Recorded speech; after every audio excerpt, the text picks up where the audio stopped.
제가 학교 다닐 때 존경하는 교수님께서 학생들에게 늘 입버릇처럼 하시는 말씀이 있었습니다. 바로 사명이 생명보다 중요하다라는 말씀입니다. 비록 저는 졸업을 했지만 아마 지금도 학교를 다니는 학생들에게 여전히 동일하게 말씀하고 계실 것입니다. 또한 이 말은 여기에 있는 우리들에게도 동일하게 적용되어야 하며 대단히 중요한 말씀이라고 생각됩니다. 우리는 사명 때문에 이곳에 왔고 예배를 드리며 사명 때문에 모든 것을 희생할 각오를 하고 금식을 하며 새벽을 깨워 기도하고 있습니다.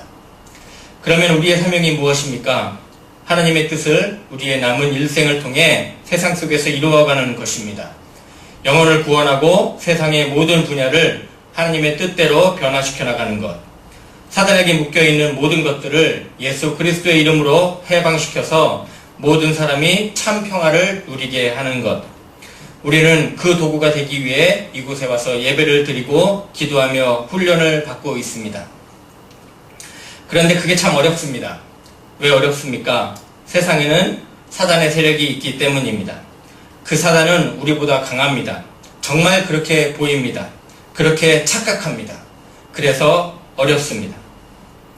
오늘 본문의 주인공은 사도 바울입니다. 신약 성경에 등장하는 인물 가운데 예수님을 빼놓고 가장 큰 인물을 들라고 하면 모든 사람들이 의의 없이 사도 바울을 꼽을 것입니다. 사도 바울은 일개 개인의 몸이었지만 결국 역사적으로 보면 유대교라는 종교를 이겼고 로마 제국을 굴복시켜 그리스도의 발 아래 무릎을 꿇게 한 사람입니다. 하나님께서는 사도 바울을 통해 무척 큰 일을 이루셨습니다. 어떻게 그것이 가능했습니까?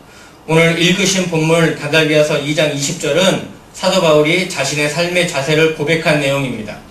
그 내용을 살펴보면 열쇠를 찾을 수 있습니다. 그게 뭐냐면 오직 내 안에 그리스도께서 사신 것이다 라는 고백입니다.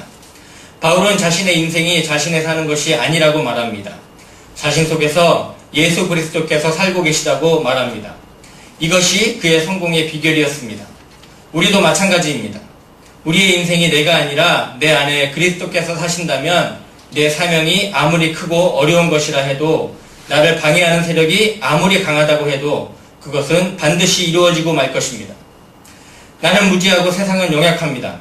그러나 내 안에 계신 예수님은 모든 지혜와 지식이 충만하신 분이십니다.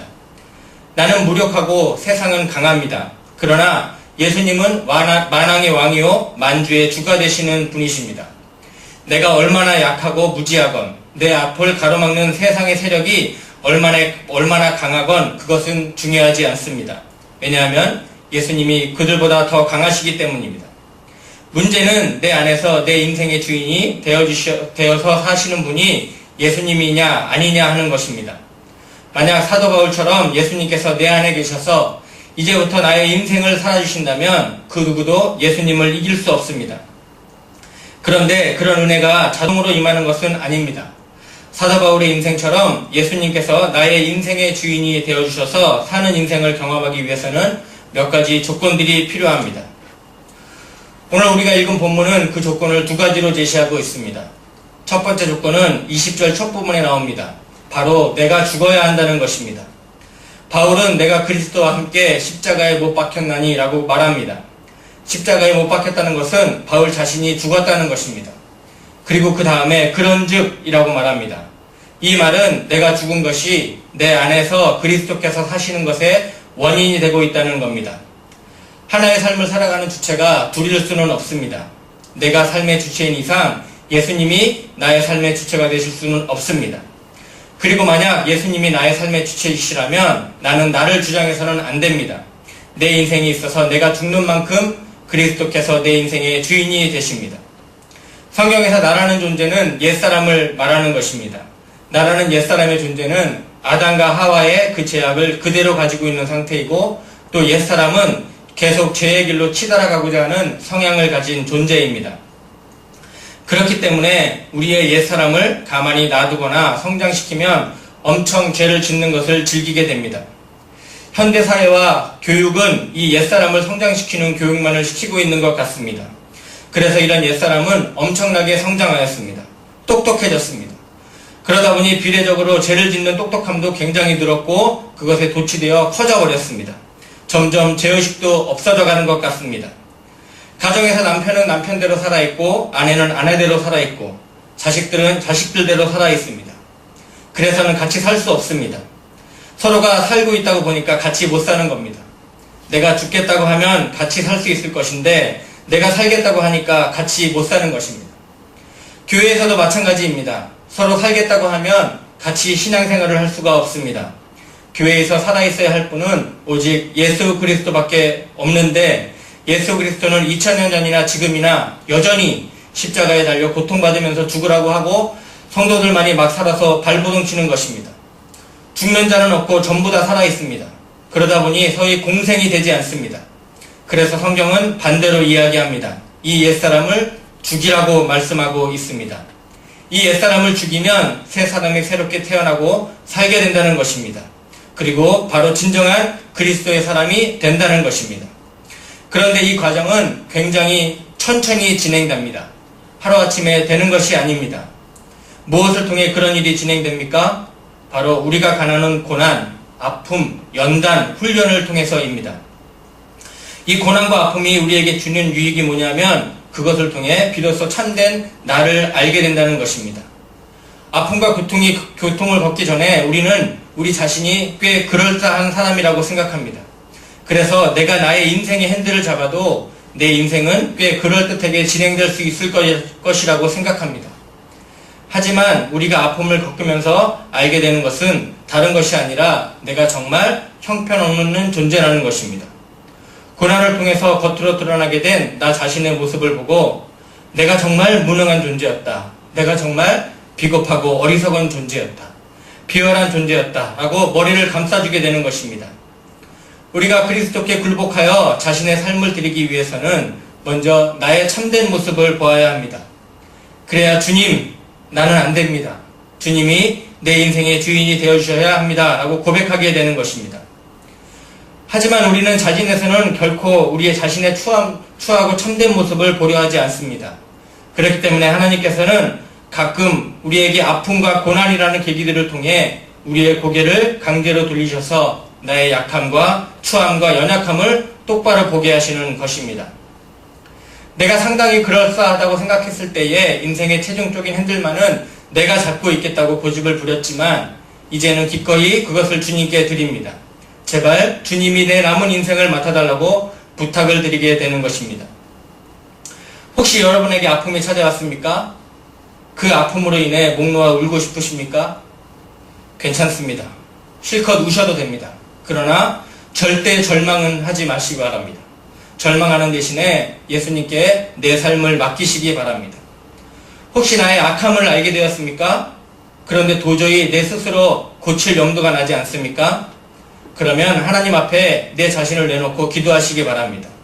나로서는 어쩔 수 없는 이 자아를 바꾸어 달라고, 내 속에 들어오셔서 내 삶을 송두리째 주님이 다스려 달라고 호소하시기 바랍니다. 지금이 아주 좋은 기회입니다. 우리가 결단하여 금식하면서 새벽을 깨워 기도하는 지금 이 시간, 이 기간이 정말 우리의 삶에 중요한 기간입니다. 지금부터 하면 됩니다. 나뿐만이 아니라 우리 남편에게도, 우리 아이들에게도 하나님이 우리에게 허락하신 귀중한 시간들입니다. 지금의 기회를 발판으로 삼아서 우리는 매일 그렇게 우리 자신을 죽여가야 합니다. 그렇게 해서 예수님이 나의 삶을 다스리도록 해야 할 것입니다. 두 번째 조건은 바로 믿음 안에서 사는 것입니다. 예수님이 나의 삶의 주인이 되시기 위한 조건들 중에 본문 앞쪽에서는 내 자신이 죽어야 하는 조건을 제시했습니다. 그리고 이제 본문 뒷부분에서는 좀 더 구체적인 조건을 제시합니다. 바로 믿음 안에서 사는 것입니다. 세상을 이기는 것은 우리의 믿음입니다. 우리는 순간순간 하나님을 의식하며 그분의 도우심을 의지하며 살아야 합니다. 그런데 사도 바울은 그냥 믿음이라고 하는 것이 아니라 그 앞에 수식어를 길게 붙입니다. 길게 붙인다는 것은 이것이 정말 중요한 것이다. 너희들이 이것을 놓친다면 내가 하고자 하는 말의 핵심을 놓치는 것이다 라는 뜻입니다. 바울은 나를 사랑하사 나를 위하여 자기 몸을 버리신 하나님의 아들을 믿는 믿음, 그 믿음 안에서 사는 것이라고 말합니다. 이게 무슨 뜻일까요? 우리가 예수님을 믿으며 살 때 나를 사랑하시는 예수님을 믿으며 살아야 한다는 것입니다. 나를 사랑하시되 나를 위해 십자가에서 죽기까지 사랑해 주신 예수님을 믿어야 한다는 것입니다. 그래야 세상을 이기며 살 수 있습니다. 내게 아픔이 오고 고난이 올 때 우리를 괴롭히는 생각이 뭡니까? 내가 정말 하나님의 사랑의 대상일까? 하나님이 정말 나를 사랑하시는 것일까? 사랑하신다면 어찌하여 나에게 이런 고통을 주실까 하는 것입니다. 지금 내가 당하는 이 아픔과 하나님이 나를 사랑하신다는 사실이 어떻게 조화를 이룰 수 있을지 도무지 알 수 없습니다. 우리가 그렇게 망연자실하고 있을 때 사단이 우리에게 이렇게 속삭입니다. 하나님은 너를 사랑하지 않는다. 너의 현실을 보아라. 이 현실을 보고도 어떻게 하나님이 너를 사랑하신다 할 수 있느냐. 사도 바울도 사단이 하는 이 말을 들었을 것입니다. 아니, 수도 없이 들었을 것입니다. 성경에 사도 바울만큼이나 아픔과 고난을 많이 겪은 사람은 없기 때문입니다. 엄청난 삶의 고통 앞에서 사단이 하나님의 사랑을 의심하라고 은밀한 속삭임을 들려줄 때 사도 바울이 마음속에 떠올린 생각은 단 한 가지였습니다. 바로 예수 그리스도의 십자가입니다. 사도 바울은 본문에서 나를 위하여 자기 몸을 버리신 하나님의 아들이라고 말합니다. 그것이 그에게 현실이었습니다. 그것이 사실이고 믿음이었습니다. 나를 위해 하나님의 아들이 이 세상에 오셨습니다. 나의 죄를 용서하시고 나를 천국에 들어가게 만들기 위해 그분이 내 죄를 대신해서 십자가에 못 박히시고 피를 흘려 주셨습니다. 그것은 단지 나를 사랑하시기 때문입니다. 바울은 그 사랑을 붙들며 산 것입니다. 지난주에 저희 큰아들에게 자전거를 가르쳐 주었습니다. 원래는 4발 자전거였는데 뒤에 보조바퀴 2바퀴를 떼어내고 2발 자전거 타는 연습을 시킨 것입니다. 그런데 뒤에서 잡고 있는데도 자꾸 한쪽으로 쏠려서 보니까 앉아있는 자세가 영 삐딱했습니다. 바로 앉으라고 얘기를 해도 다시 페달을 밟으면서 자세가 엉망이 되어져 버렸습니다. 저도 운동에 후유증 탓인지 허리가 많이 아프고 또 오래 숙이고 있으니까 몸도 안 좋고 해서 다음 기회에 다시 가르치기로 하고 집으로 돌아왔습니다. 그런데 문득 이런 생각이 들었습니다. 자전거 하나 배우는데도 자세가 이렇게 굉장히 중요한데 하나님 앞에서 살아가는 우리의 자세는 정말 어떠한가? 똑바로 살겠노라고 자세를 바로 하지만 한 걸음 한 걸음 다시 나아갈 때마다 다시 자세가 흐트러지는 것은 아닌지 제 자신을 돌아보게 되었습니다. 그리고 더 중요하게 깨달은 것은 자전거를 배우는 아들의 마음이었습니다. 자전거가 제대로 나아갈 때도 있지만 계속되는 실패로 인해 마음이 속상하거나 넘어질까 하는 두려움이 있을 법한데도 계속 시도하고 열심히 배우려는 자세가 있었습니다. 무섭지 않냐고 물어보니 아빠가 뒤에서 잡아주니까 무섭지 않답니다. 제가 가끔은 잡은 손을 놓아줌에도 불구하고 아들은 제가 붙잡고 있다는 믿음이 있었던 것입니다. 여러분 가운데도 분명 어려움과 고통이 있을 것입니다. 물론 그 아픔도 피해갈 수 없는 현실입니다. 부정하지 않습니다. 그러나 하나님의 자녀들에게는 그 모든 것을 뛰어넘는 또 다른 현실이 있습니다. 그것이 바로 예수님의 십자가입니다. 사도 바울은 전도를 하다가 매를 맞을 때마다 굶주림에 지치고 추위와 더위에 지치고 오랜 감옥 생활에 지칠 때마다 그래서 사단이 그의 귀에 대고 너의 현실을 보라. 이래도 하나님께서 너를 사랑하신다고 하겠느냐라고 속삭일 때마다 사단아 물러가라. 나에게는 이 어둡고 추운 감옥보다 지금 내 살을 뜯어내고 내 뼈를 파고드는 채찍질의 아픔보다 더 생생하고 분명한 현실이 있다. 그것은 하나님의 아들이 나를 사랑하사 십자가에 못 박혀 죽여주셨고 그분이 지금도 살아계셔서 나를 사랑한다는 현실이다. 비록 내가 지금 당하고 있는 이 아픔의 해석을 할 수는 없지만 나는 내가 섬기는 하나님이 나를 사랑하고 계심을 믿는다 라고 답했던 것입니다.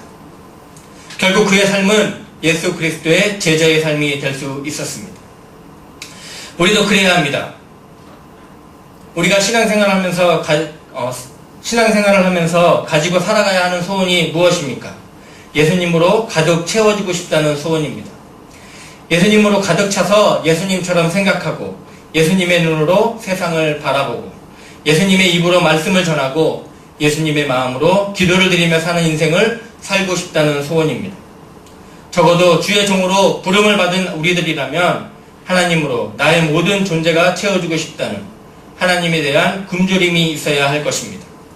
저와 여러분이 그런 사람이 되었으면 좋겠습니다.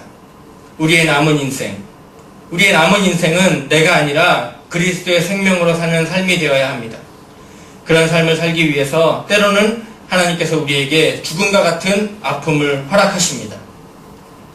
그 아픔의 순간들을 통해 혹은 고통의 세월들을 통해 나는 온전히 죽고 그리스도께서 내 삶의 주인이 되심을, 내 안에서 온전히 그리스도께서 사신 것이라 고백하는 우리들이 되기를 바랍니다.